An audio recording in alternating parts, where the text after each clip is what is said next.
જય શ્રી કૃષ્ણ. શ્રીમદ ભાગવત મહાપુરાણ દ્વિતીય સ્કંદ અધ્યાય 10. શ્રી ભાગવતના 10 લક્ષણો અને મહાકલ્પનું વર્ણન. શ્રી સુખદેવજી બોલ્યા, આ શ્રીમદ ભાગવતમાં 10 અર્થો જણાવશે, જેમ કે સર્ગ, વિસર્ગ, સ્થાન, પોષણ, ઉતિ, મન્વંતર, ઈશાનુકથા, નિરોધ, મુક્તિ અને આશ્રય. તેમાંના 10માં આશ્રય આત્માના તત્વનું જ્ઞાન થવા માટે જ 9 અર્થોના સ્વરૂપને મહાત્માઓ આ ભાગવતના જુદા જુદા આખ્યાનો વડે વેદના તાત્પર્યને અનુસરને વર્ણવે છે. પરમેશ્વરથી સત્યાદિ ગુણોની પરિણામ દશા થવાથી 5 ભૂતો, 5 તન્માત્રાઓ, ઇન્દ્રિયો, મહત્તત્વ અને અહંકારની ઉત્પત્તિ થાય છે. તે સર્ગ કહેવાય છે. વિરાટ પુરુષે કરેલી સ્થાવર જંગમની સૃષ્ટિ તે વિસર્ગ કહેવાય છે. સર્જાયેલા પ્રાણીઓનું તેની મર્યાદા પ્રમાણે પાલન કરવાથી ભગવાન વિષ્ણુની જે શ્રેષ્ઠતા સિદ્ધ થાય છે તેને સ્થાન કહે છે. ભક્તો ઉપર ભગવાનનો અનુગ્રહ તે પોષણ કહેવાય છે. ભગવાનના અનુગ્રહ પાત્ર અને મન્વંતરોનો અધિપતિ ઉત્તમ પુરુષોનો શ્રેષ્ઠ ધર્મ તેને મન્વંતર કહે છે. કર્મોની વાસનાઓને ઉતિ કહે છે.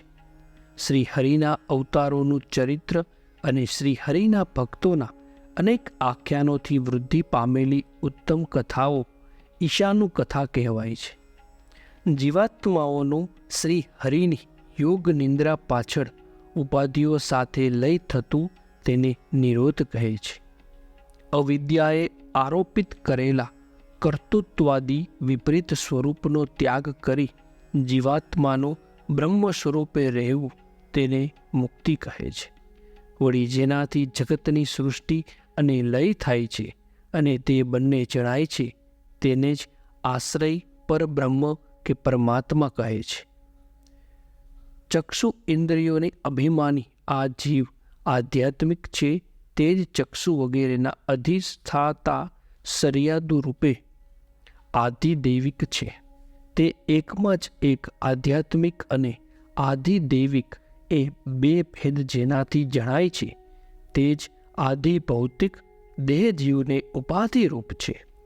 આ અધ્યાત્મક, અધિદેવ અને અધિભૂત એ 3માંથી કોઈ એકનો અભાવ થાય તો બીજા પદાર્થનું આપણને જ્ઞાન થતું નથી. અર્થાત દેહાદિ આધિ ભૌતિક વિના તેને જણાવનારી અધિદેવ ઇન્દ્રિયોને જણાતી નથી અને દ્રષ્ટા જીવ પણ જણાતો નથી. અધિદૈવે ઇન્દ્રિયો વિના તેઓની પ્રવૃત્તિ જણાવનાર અધ્યાત્મક દ્રષ્ટા જીવ જણાતો નથી અને તે અધ્યાત્મક દ્રષ્ટા જીવ વિના તે ઇન્દ્રિયો પ્રવૃત્તિ કરતી નથી. ઇન્દ્રિયો પ્રવૃત્તિ વિના દશ્ય દેહનું પણ જ્ઞાન થતું નથી. આ રીતે આ ત્રણેયને એકબીજાનો આશ્રય છે. તેથી એક ન હોય તો બીજું પણ નથી. તેથી સિદ્ધ થાય છે કે એકબીજાનો આશ્રય રાખી જણાતી આ વસ્તુઓ આત્માથી ભિન્ન છે. તે અધ્યાત્મક, અધિદેવ તથા અધિભૂત એ ત્રણેયને જે સાક્ષી સ્વરૂપે જુએ છે તે જ આત્મા છે અને બીજાઓનો આશ્રય નથી, પણ પોતે જ બીજાઓનો આશ્રય છે. વિરાટ પુરુષ બ્રહ્માંડ ભેદીને જ્યારે બહાર નીકળ્યા હતા ત્યારે તેમણે પોતાનું રહેઠાણ ઈચ્છીને પોતે પવિત્ર હોવાથી પવિત્ર જળ ઉત્પન્ન કર્યું હતું. પછી પોતે સર્જેલા તે જળમાં 1000 વર્ષ સુધી તે રહ્યા હતા. તેથી નારાયણ નામને પ્રાપ્ત થયા. કેમ કે પુરુષ નર તેમનાથી ઉત્પન્ન થયેલું જળ તે નાર, અને તે નાર જેમનું નિવાસ સ્થાન છે તે નારાયણ કહેવાય છે. જે નારાયણના અનુગ્રહથી દ્રવ્ય, કર્મ, કાળ, સ્વભાવ અને જીવ કાર્ય કરવા સમર્થ છે, પણ તેનાથી ઉપેક્ષાથી તેઓ કંઈ કરી શકતા નથી. સર્વદા એક સ્વરૂપ તે દેવને અનેક સ્વરૂપે થવાની ઈચ્છા થઈ ત્યારે યોગ નિંદ્રામાંથી ઉઠી તેમણે સુવર્ણની પેઠે અત્યંત પ્રકાશમાન પોતાના શરીરને માયાથી આધિદેવ, આધ્યાત્મક અને અધિભૂત એમ 3 પ્રકાર સર્જ્યું. હવે તે એક જ પુરુષનું શરીર જે રીતે 3 પ્રકારે ભેદ પામ્યું તે તમે સાંભળો. પુરુષે ક્રિયાશક્તિથી વિવિધ ચેષ્ટાઓ કરી ત્યારે એ શરીરની અંદરના આકાશ થકી ઇન્દ્રિયોની, મનની અને દેહની શક્તિ થઈ. પછી તે શક્તિ સ્વરૂપ સૂક્ષ્મ સ્વરૂપથી સૂત્રાત્મા નામનો મુખ્ય પ્રાણ થયો. એ મુખ્ય પ્રાણ ચેષ્ટા કરે છે ત્યારે તેની પાછળ સેવકોની પેટે સર્વ જંતુઓમાં રહેલા પ્રાણો ચેષ્ટા કરે છે અને તે મુખ્ય પ્રાણ ચેષ્ટાનો ત્યાગ કરે છે ત્યારે સર્વ જંતુઓના પ્રાણો પણ ચેષ્ટાનો ત્યાગ કરે છે. વળી એ મુખ્ય પ્રાણ પ્રભુ વિરાટ પુરુષના શરીરમાં પોતાની ક્રિયા કરવા લાગ્યો એટલે ક્ષુધા અને તૃષા થયા. પછી તે પુરુષે જળ પીવાની અને ભોજન કરવાની ઈચ્છા કરી એટલે પ્રથમ તેમને મુખ થયું. એ મુખમાંથી તાળવું અને તેમાં જીવ્યા ઇન્દ્રિય થઈ. તેમાં પછી અનેક જાતના રસો થયા જે જીજ્ઞા ઇન્દ્રિય વડે જણાય છે. પછી એ પુરુષે બોલવાની ઈચ્છા કરી એટલે તેમના મુખમાંથી વાકેન્દ્રિય તથા અધિષ્ઠાતૃ દેવતા અગ્નિ અને તેમનો વિષય બોલવો આ 3 પ્રગટ થયા. પછી અંડજળમાં એ પુરુષના પ્રાણવાયુનો લાંબા કાળ સુધી નિરોધ થયો જેથી તે રૂંધાયેલો વાયુ અત્યંત ચેષ્ટા કરવા લાગ્યો, અંદર ખૂબ વાવવા લાગ્યો એટલે નાસિકાના 2 છિદ્રો થયા. પછી ગંધ વિષયને ગ્રહણ કરવાની તેણે ઈચ્છા કરી એટલે તે નાસિકાના ગંધને લાવવાનો વાયુદેવ, ગંધ વિષય અને ઘ્રાણેન્દ્રિય થયા. પછી તે સમયે પોતાના શરીરમાં પ્રકાશનો અભાવ હતો અને પોતાના શરીરને તથા બીજી વસ્તુઓને જોવાની તેમને ઈચ્છા થઈ એટલે 2 નેત્રો થયા અને તેમાં સૂર્યદેવ, ચક્ષુ ઇન્દ્રિય અને તેથી ગ્રહણ કરાતો રૂપ વિષય થયો. પછી એ વિરાટ પુરુષને વેદો જગાડવા લાગ્યા ત્યારે વેદોનું તે જગાડવું સાંભળવાની ઈચ્છા થતાં તેમને 2 કાન થયા અને તેમાં દિશાઓ દેવ, સ્રોત ઇન્દ્રિય અને તેથી ગ્રહણ કરાતો શબ્દ વિષય થયો. પછી કોઈ પણ વસ્તુની કોમળતા, કઠિનતા, હલકાપણું, ભારેપણું, ઉષ્ણતા અને શીતળતા ગ્રહણ કરવાની તેમને ઈચ્છા થઈ એટલે તેમના શરીરમાં ચામડી, સ્પર્શેન્દ્રિય પ્રગટ થઈ. પૃથ્વીમાં જેમ વૃક્ષો ઉગેલા છે તેમ ચામડીના રૂવાટા ઉત્પન્ન થયા અને તેમની બહાર થતા અંદર રહેનારો સ્પર્શેન્દ્રિયનો દેવ વાયુ પણ પ્રગટ થયો. સ્પર્શ ગ્રહણ કરવાની ત્વચા ઇન્દ્રિય પણ એ ચામડીની સાથે શરીરની 4 બાજુ લપેટાઈ ગઈ એથી સ્પર્શનો અનુભવ થાય છે. પછી તેમને અનેક જાતના કર્મો કરવાની ઈચ્છા થઈ એટલે 2 હાથ થયા. તેમાં બળ ઇન્દ્રિય, ઇન્દ્ર દેવતા અને તે બંનેથી થઈ શકે એવું ગ્રહણ રૂપ કર્મ વિષય થયો. વળી એ પુરુષને ઈચ્છિત ગતિ કરવાની ઈચ્છા થઈ ત્યારે 2 ચરણો થયા. એ બંને સાથે વિષ્ણુ પોતે તેના અધિષ્ઠાયક દેવ તરીકે રહ્યા. ગતિ નામના કર્મશક્તિ વડે મનુષ્ય હોમવાના દ્રવ્ય મેળવે છે માટે ગતિ નામની કર્મશક્તિ એમાં ઇન્દ્રિય થઈ અને તે ચાલવારૂપ ક્રિયા વડે મેળવવા યોગ્ય એટલું યજ્ઞ માટેનું દ્રવ્ય એ એનો વિષય થયો. પછી એ વિરાટ પુરુષને પ્રજા, રતિસુખ તથા સ્વર્ગ વગેરેની ઈચ્છા થઈ એટલે તેમને લિંગ થયું. તેમાં ઉપસ્થ ઇન્દ્રિય, પ્રજાપતિ દેવ અને તે બંનેને અધિક એવું કામ સંબંધી સુખ તે વિષય થયું. પછી ખાધેલા અને વગેરેના અસાર ભાગનો ત્યાગ કરવાની તેમને ઈચ્છા થઈ એટલે ગુદાસ્થાન થયું. તેમાં પાયુ નામે ઇન્દ્રિય, મિત્ર નામે દેવ અને તે બંનેને અધીન મળત્યાગ વિષય થયો. પછી એક શરીરમાંથી બીજા શરીરમાં જવાની તેમને ઈચ્છા થઈ એટલે નાભી દ્વાર રૂપ જ સ્થાન થયું. તેમાં અપાન ઇન્દ્રિય અને તેનો અધિષ્ઠાયક દેવ મૃત્યુ થયું. તે બંનેને આશ્રયવાળું મરણ એ વિષય થયો. પછી તે વિરાટ પુરુષને અન્નપાન લેવાની ઈચ્છા થઈ, એટલે પેટ, આંતરડા અને નાળીઓ થયા. તે બંનેમાં નદીઓ તથા સમુદ્રો દેવ થયા, અને બંનેના આશ્રયવાળા તૃષ્ટિ અને પૃષ્ટિ વિષય થયા. પછી એ પુરુષને પોતાની માયાનું ચિંતન કરવાની ઈચ્છા થઈ, એટલે હૃદયરૂપ સ્થાન ઉત્પન્ન થયું. પછી તેમાં મનરૂપ ઇન્દ્રિય અને મનનો દેવતા ચંદ્ર ઉત્પન્ન થયો. તેનાથી સંકલ્પ તથા કામનારૂપ કર્મો થવા લાગ્યા. અર્થાત હૃદય સ્થાન, તેમાં મન ઇન્દ્રિય, સંકલ્પ વિષય અને ચંદ્ર દેવ થયા.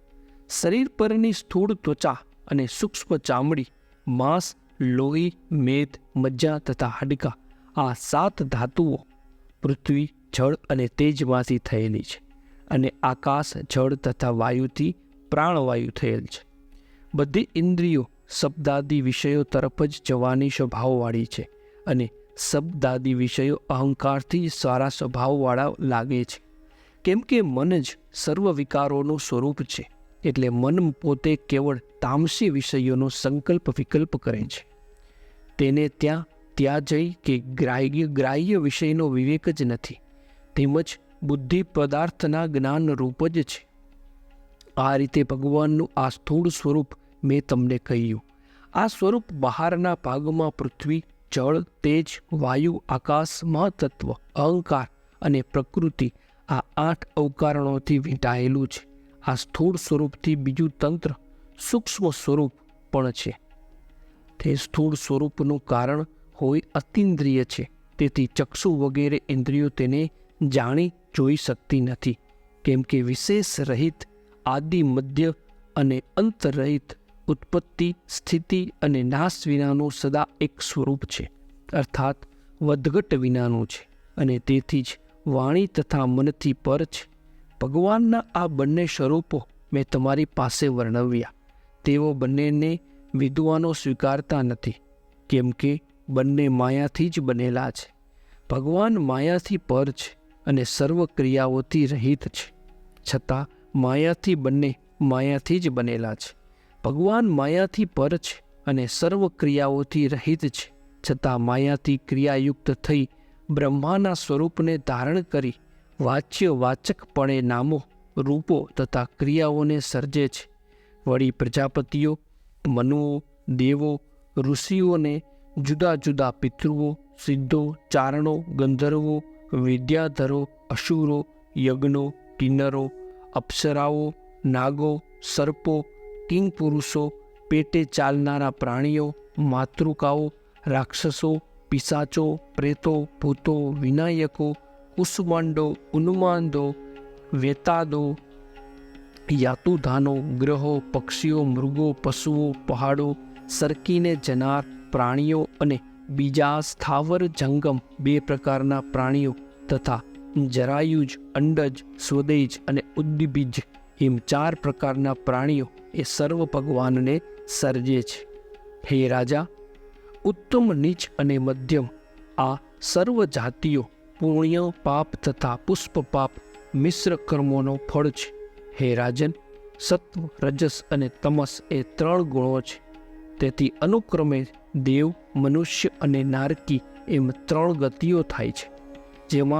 તેમાં જ્યારે એ 3 ગુણોમાંનો કોઈ એક ગુણ બીજા 2 ગુણોથી મિશ્ર થઈ દબાઈ જાય છે, ત્યારે તે 3 ગતિઓ પણ એક 3 પ્રકારની થાય છે.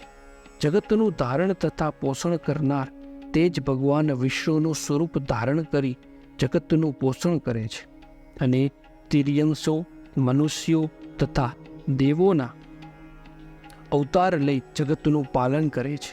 પછી પ્રલયકાળના અગ્નિ તથા રુદ્રનું સ્વરૂપ ધારણ કરી પોતે જ ઉત્પન્ન કરેલા આ જગતનો વાયુ જેમ મેઘમંડળનો નાશ કરે તેમ નાશ કરે છે.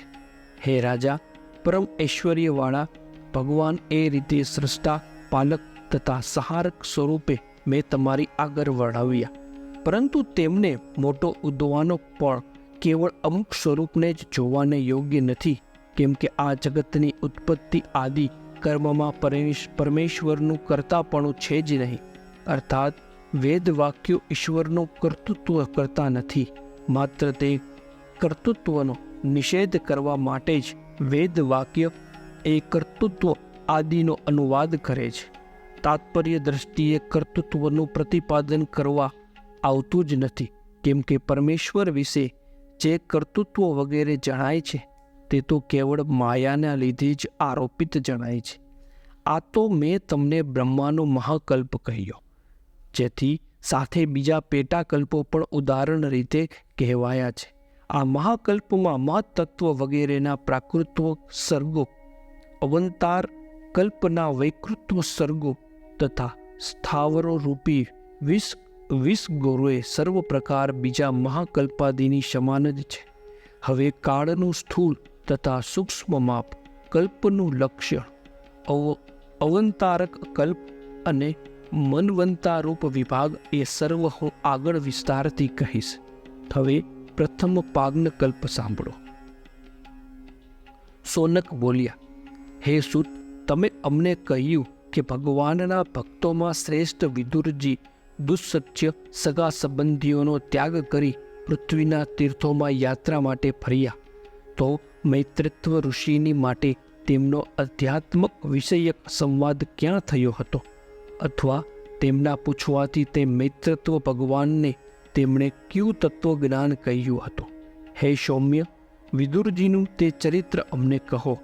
તેમણે કયા કારણે સગા સંબંધીઓથી છોડ્યા હતા અને પાછા હસ્તિનાપુરમાં તે કયા કારણે આવ્યા હતા? સૂત બોલ્યા, રાજા પરીક્ષિતના પૂછવા પરથી મહામુનિ સુખદેવજીએ રાજાના પ્રશ્નાનુસાર તેમણે જે કહ્યું હતું હું તમને કહું છું, સાંભળો. શ્રીમદ ભાગવત મહાપુરાણ દ્વિતીય સ્કંદ અધ્યાય 10 સમાપ્ત. દ્વિતીય સ્કંદ સમાપ્ત. જય શ્રી કૃષ્ણ.